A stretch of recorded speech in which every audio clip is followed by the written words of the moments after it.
ದೇಶ ಅಭಿವೃದ್ಧಿ ಆಗುತ್ತೆ ಅನ್ನುವಂತ ಪರಿಕಲ್ಪನೆಯನ್ನ ಮಹಾತ್ಮ ಗಾಂಧೀಜಿಯವರು ಇಟ್ಕೊಂಡಿದ್ರು. ಇಂಥ ಒಂದು ಪರಿಕಲ್ಪನೆಗೆ ಕಾಯಕಲ್ಪ ಕೊಟ್ಟಿದ್ದು ನಮ್ಮ ಕಾಂಗ್ರೆಸ್ ಪಕ್ಷದ ಸರ್ಕಾರ ಮತ್ತು ದಿವಂಗತ ಅಂದಿನ ಪ್ರಧಾನಮಂತ್ರಿಗಳಾದಂತಹ ರಾಜೀವ್ ಗಾಂಧೀಜಿಯವರು.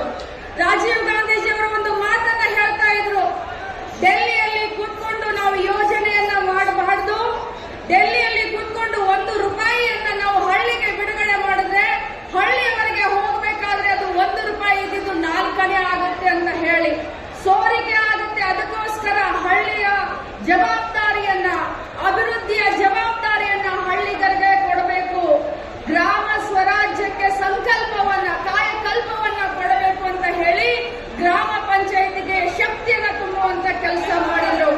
ಮುಂಚೆ ಈ ಒಂದು ಮಹಾತ್ಮ ಗಾಂಧೀಜಿ ರಾಷ್ಟ್ರೀಯ ಗ್ರಾಮೀಣ ಉದ್ಯೋಗ ಖಾತ್ರಿ ಬರೋಕಿನ ಮುಂಚೆ ಪಂಚಾಯಿತಿಗಳನ್ನ ಯಾರು ಕೇಳುವಂತ ಒಂದು ಇದು ಇರಲಿಲ್ಲ. ಕರೆಂಟ್ ಬಿಲ್ ಅನ್ನ ಕಟ್ಟಲಿಕ್ಕೆ ಕೂಡ ಆ ಹೊತ್ತಿನಲ್ಲಿ ಕಷ್ಟ ಪಡ್ತಾ ಇದ್ದು ಗ್ರಾಮ ಪಂಚಾಯಿತಿಗಳು. ಆದ್ರೆ 20 ವರ್ಷದ ಹಿಂದೆ ಯಾವಾಗ ಮಹಾತ್ಮ ಗಾಂಧೀಜಿ ರಾಷ್ಟ್ರೀಯ ಗ್ರಾಮೀಣ ಉದ್ಯೋಗ ಖಾತ್ರಿ ಬಂತು, ಅಲ್ಲಿಂದ ಇಲ್ಲಿಯವರೆಗೆ ಹಳ್ಳಿಗಳ ಬೆಳವಣಿಗೆ ಆಗ್ತಾ ಇದೆ. ಬಂಧುಗಳ, ಇವತ್ತು ಗ್ರಾಮ ಪಂಚಾಯಿತಿ ಚುನಾವಣೆಯಲ್ಲಿ ನಿಲ್ಲಲಿಕ್ಕೆ ಗ್ರಾಮದ ಸದಸ್ಯರು ಹೋರಾಟ ಮಾಡೋದನ್ನ, ಇಲೆಕ್ಷನ್ ನಲ್ಲಿ ಕಾಂಪಿಟೇಷನ್ ಮಾಡೋದನ್ನ ನೋಡಿದ್ರೆ ಎಷ್ಟು ಅಭಿವೃದ್ಧಿ ಮಾಡಲಿಕ್ಕೆ ಅವರಿಗೆ ಅವಕಾಶ ಸಿಗುತ್ತೆ ಅನ್ನೋದನ್ನ ಮನಗಂಡು ಕಾಂಪಿಟೇಷನ್ ಆಗ್ತಾ ಇದೆ. ಬಂಧುಗಳೇ, ತಾವೆಲ್ಲ ಅರ್ಥ ಮಾಡ್ಕೊಳ್ಬೇಕು.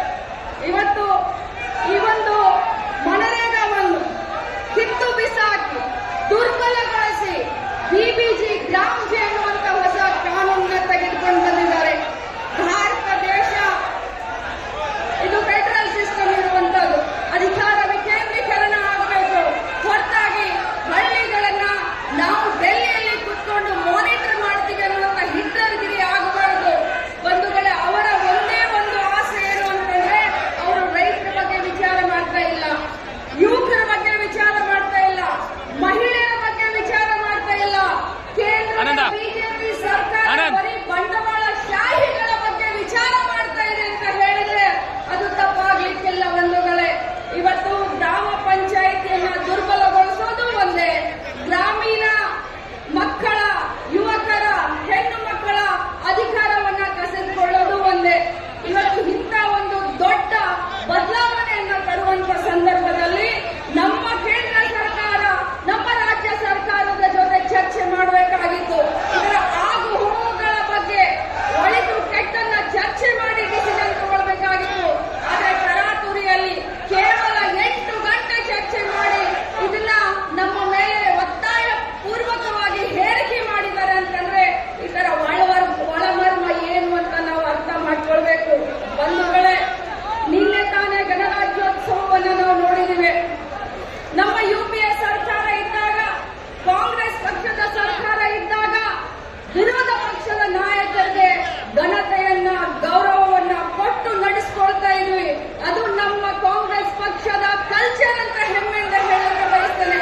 ಆದ್ರೆ ನಿನ್ನೆ ಗಣರಾಜ್ಯೋತ್ಸವದ ಸಂದರ್ಭದಲ್ಲಿ ನಮ್ಮ ಅಧಿನಾಯಕರಾದಂತ, ಎಐಸಿಸಿ ಅಧ್ಯಕ್ಷರಾದಂತ, ರಾಜ್ಯಸಭೆಯ ವಿರೋಧ ಪಕ್ಷದ ನಾಯಕರಾದಂತ ಮಾನ್ಯ ಶ್ರೀ ಮಲ್ಲಿಕಾರ್ಜುನ್ ಖರ್ಗೆಜಿ ಅವರನ್ನ ಹಾಗೂ ಲೋಕಸಭಾ ವಿರೋಧ ಪಕ್ಷದ ನಾಯಕರಾದಂತ ಶ್ರೀ ರಾಹುಲ್ ಗಾಂಧೀಜಿ ಅವರನ್ನ 3ನೇ ಸಾಲಿನಲ್ಲಿ ಇಟ್ಟು ಕೂರಿಸಿ ಒಂದು ಅಪಮಾನವನ್ನ ಕೇಂದ್ರ ಸರ್ಕಾರ ಮತ್ತು ಬಿಜೆಪಿಯವರು ಮಾಡಿದ್ದಕ್ಕೆ ನಾವು ಧಿಕ್ಕಾರವನ್ನ ಹೇಳಲಿಕ್ಕೆ ಬಯಸ್ತೇನೆ. ಯಾಕಂತಂದ್ರೆ ಅವರ ಹಿಟ್ಲರ್ಗಿರಿ, ಅವರ ಮಾನಸಿಕತ್ವ ಯಾವ ಮಟ್ಟಕ್ಕೆ ಹೋಗಿದೆ ಅಂತಂದ್ರೆ ನಮ್ಮ ಕಾಂಗ್ರೆಸ್ಸಿಗರನ್ನ ಸಹಿಸಿಕೊಳ್ಳಕ್ಕೆ ಅವರಿಂದ ಸಾಧ್ಯವಾಗ್ತಾ ಇಲ್ಲ. ಅದಕ್ಕೆ ನಾನೆಲ್ಲ ನನ್ನ ಕಾಂಗ್ರೆಸ್ ಪಕ್ಷದ ಪರಿವಾರದ ಎಲ್ಲ ಸದಸ್ಯರಿಗೆ ಕರೆಯನ್ನು ಕೊಡಲಿಕ್ಕೆ ಬಯಸ್ತೇನೆ.